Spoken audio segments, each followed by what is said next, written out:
Hello, tactical aficionados. I am Damien Darko, and you're watching Band-Aid Tactical, where it's not illegal if you don't get caught.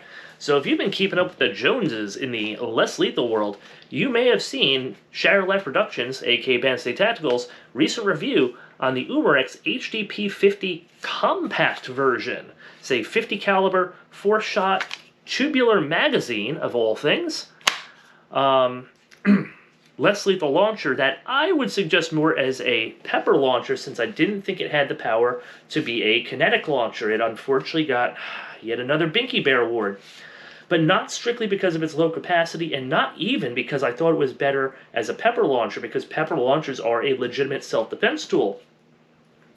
The reason this thing ended up getting a Binky Bear award, well, is because of some footage I was attempting to shoot to get some better chronograph readings. Actually, let's take a look at that footage right now. Roll that beautiful bean footage.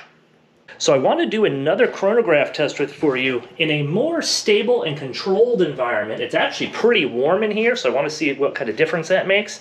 Now, you're not going to believe this. I unloaded this in the hopes I'd be shooting the 2.8 gram steel rubber composite balls. I have one of the pepper rounds jammed in here. I cannot get it out. I'm going to actually have to shoot this and expel that round. They provide you with a tool that's supposed to help you remove it. This barrel system kind of sucks. The tubular magazine down here can be loaded, but once something ends up in here, it cannot always be unloaded. And if I press on that pepper round enough in order to dislodge it, it's just going to pop it anyway. So now I'm going to have to waste a pepper round, which probably costs $5 a piece, and you can't buy anywhere, in order to expel it, in order to do this test properly. Let's go do that, tactical aficionados. Oh, also it means that when we do chrono numbers, we're going to be starting with the second shot, not the first. Ugh, all right, pepper round in the driveway, in the rain, of course. Gotta get this damn thing out. Might as well dose myself while I'm at it. Oh, it's not working. It's jammed up. It's not working. What is going on? Be right back. Yeah, so we indeed did not get those chronograph readings, and in fact actually had to pry out, had to undo this right here, and pry out the pepper round which was stuck in here. I still don't know if that thing's going to go off on me. I kind of had to poke a little hole in it. Got a little watery under the eye. But perhaps I could explain this better if I give you a little bit more of a close-up look at the internals of this thing, as we need to talk about exactly what went wrong. Editing magic! Alright, so we've removed the orange chassis here. We can see the internals are exposed. This is actually the easiest of the UMRX models to kind of get that off of. You can do most of your work without even having to remove this lower part. There's access to your valve. We need some plumber's pliers to get in there. We don't need to do that right now. I want to talk about this magazine right here. So as you can see, this is the barrel. There's a notch here in which it is open. I can wave at you. You can see daylight through there. But when you pull the trigger, it moves forward, closes the barrel entirely, and now creates a nice tight pressurized system so that when the bolt moves forward, boom, the CO2 expels, the projectile expels, all that good stuff. Seems fine. I suppose maybe that is so you can access the round in case there's a jam, which there will be, because as we can see, this is that little, what I called before, Mario pipe, which leads up at an angle. It comes through the, I'll show you here, you can do this in reverse. There's our magazine. These are the 50 caliber aluminum. I'm using these because they're a slightly smaller diameter than the steel rubber composites I had earlier. Those things were very tight in this, which I did on purpose because I wanted to create a good bore match, but I'm finding that getting something that bore matches this too closely can be a little bit of a problem. So here are our rounds, so we can see. I'm going to open that up. 1, 2,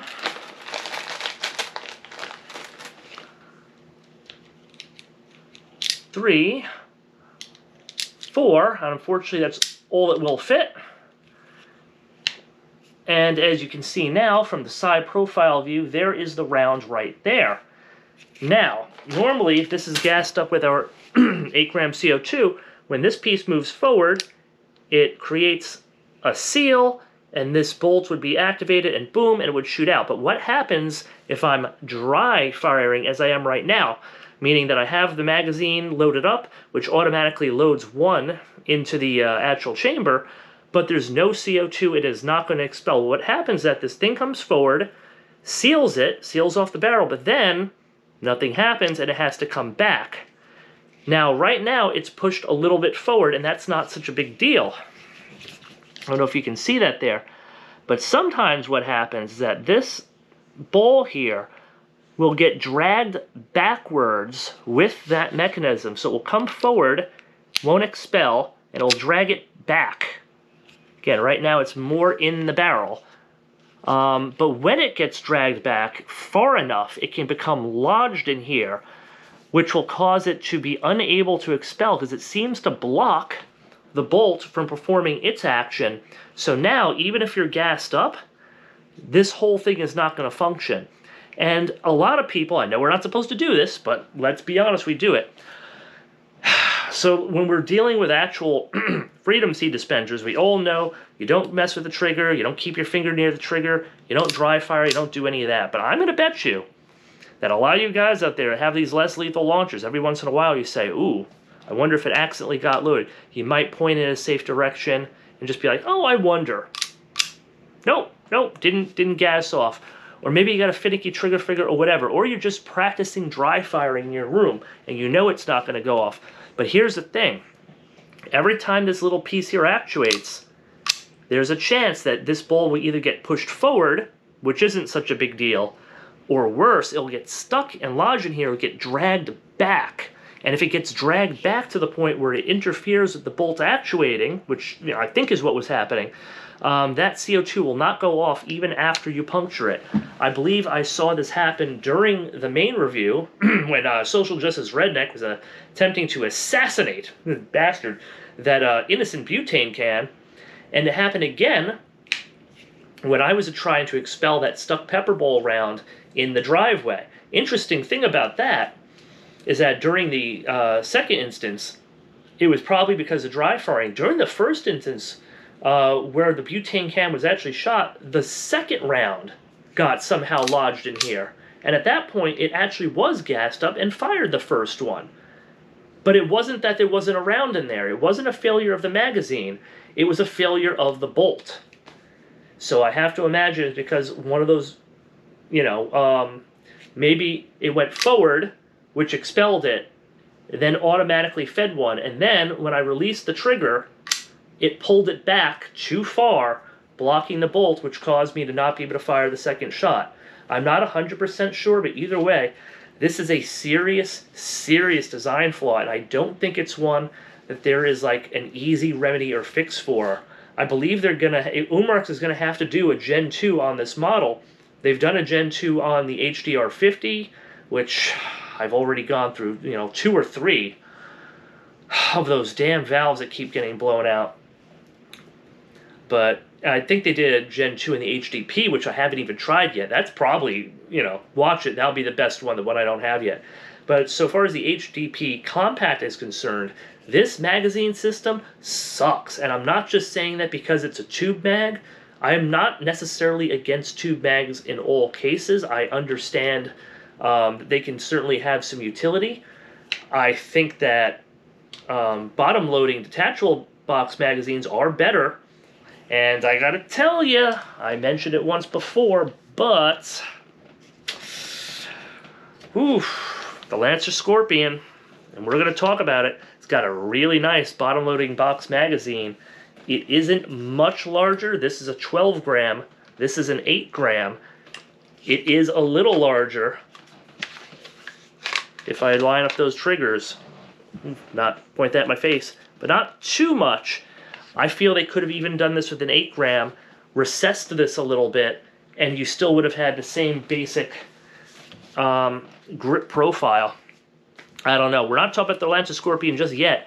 Hopefully this is going to be a future video. I still have to get the Black Powder Magnum Part 2 out for you guys. And I'm even have a Part 3 in the works, and boy, is that going to be interesting, because I'm going to try the 40 grains of Hudson 777 with an open top model. Oh boy. Kentucky Ballistics, here we come. Stick a thumb in it. And of course, we're going to be doing our bloodborne swords, katanas particularly for home defense. Already shot that. That was a fun little side venture right there. But as of right now, I do not know an easy fix for the potential problems that could arise because of this magazine. And that's the real reason this guy got a Binky Bear. It wasn't the limited capacity. It wasn't even the 8 gram, which are a little harder to find. It's reliability. This thing's gone down on me twice. And that's when you only have 4 rounds to begin with and basically no reload. Those are not odds that I want to be taking. Well, once again, I've been Damien Darko, and you've been watching Banzai Tactical, where it's not illegal if you don't get caught. Zombies falter as we night. Banzai Tactical step bold. Weapons with stories unfold. Zombies crumble when we hold. Courage was more than gold.